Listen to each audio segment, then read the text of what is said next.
Hello foodies అందరు ఎలా ఉన్నారు? నేనైతే చాలా బాగున్నాను.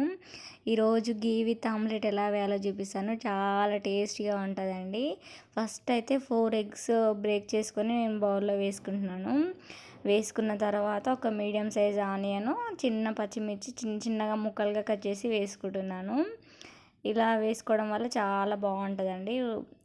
వేసుకున్న తర్వాత పావు స్పూన్ వరకు అల్లం వెల్లుల్లి పేస్ట్ ఇప్పుడే ఫ్రెష్గా దంచి వేసుకున్న అల్లం వెల్లుల్లి పేస్ట్ వేసుకుంటున్నాను. తర్వాత హాఫ్ స్పూన్ వరకు ఉప్పు వేసుకుంటున్నాను. వేసుకున్న తర్వాత కొద్దిగా రెడ్ కారం అంటే ఎండు కారం వేసుకుంటున్నాను. కొద్దిగా అంటే పావు స్పూన్ వరకు వేసుకున్నాను. వేసుకున్న తర్వాత ఫైనల్ సర్ప్రైజ్ కాచి చల్లార్చిన పాలు అండి. ఇవి ఒక 2 స్పూన్స్ వరకు వేసుకున్నాను. పాలతో వేసుకుంటే క్రిస్పీ అండ్ టేస్టే వేరే లెవెల్ ఉంటుంది. అది ఒకసారి ట్రై చేసి చూడండి.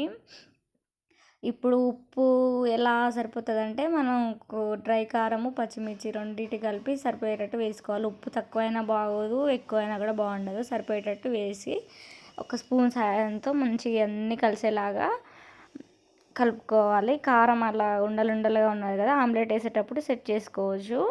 తర్వాత ఒక పెనం తీసుకోవాలి.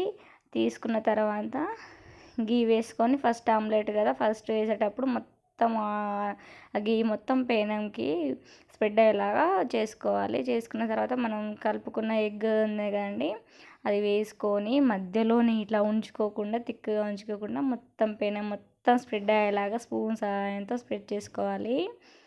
చేసుకుంటే ఇంకా 2 సైడ్స్ కూడా ఒక సైడు ఒక దగ్గర మందంగా ఒక దగ్గర పలచగా ఉండకుండా మొత్తం స్ప్రెడ్ చేసుకుంటే కాలేటప్పుడు మంచిగా ఉంటుంది. తినేటప్పుడు కూడా ఒక దగ్గర ఉడికినాక ఒక దగ్గర వేగినది ఒక దగ్గర వేగలేదు అనకుండా ఇట్లా మంచిగా ఉంటుంది. సగం కాలిందంటే హాఫ్ బాయిల్డ్ అయిపోతుంది. హాఫ్ బాయిల్డ్ ఆమ్లెట్ అంతా బాగోదు కదా, టేస్టీ కూడా.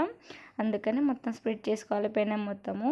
ఒక సైడు కాలింది అని మనకు కొద్దిగా అనిపించిందంటే పెద్ద స్పూన్ ఉంటుంది కదండి, చల్లాకి అంటాం మేమైతే, దాంతో చుట్టూ ఇలా పెనం కంటుకున్న దాన్ని స్పూన్ సహాయంతో తీసుకోవాలి.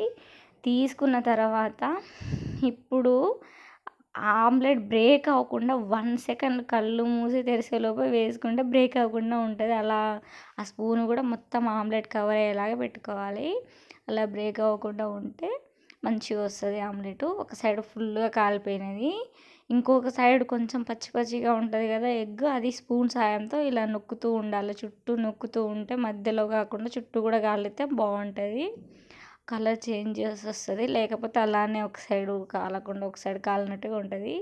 చూడండి ఎంత ఫ్లఫీగా వచ్చిందో, చుట్టూ కూడా కాలిపోయినది చూడండి, చాలా బాగున్నది. అలాగే మనం కలుపుకున్న 4 ఎగ్స్ ఉన్నాయి కదా, నాకు 3 ఆమ్లెట్స్ వస్తాయి. అలాగే 1 బై 1 వేసుకొని బ్రేక్ అవ్వకుండా ఎంతమంది వేయగలరో నాకు చెప్పండి. చాలా అంటే చాలా క్రిస్పీగా వస్తున్నాయి, ఫ్లఫీగా. పాలు వేయడం వల్ల ఇంకా చాలా మంచిగా అనిపిస్తుంది. కలర్ కూడా చాలా బాగా వచ్చింది. ఇలా 1 బై 1 వేసుకున్న తర్వాత పప్పులో కానీ లేకపోతే ఏదైనా చట్నీలో కానీ సైడ్కి పెట్టుకొని తింటే ఆ టేస్టే వేరే లెవెల్లో ఉంటుంది.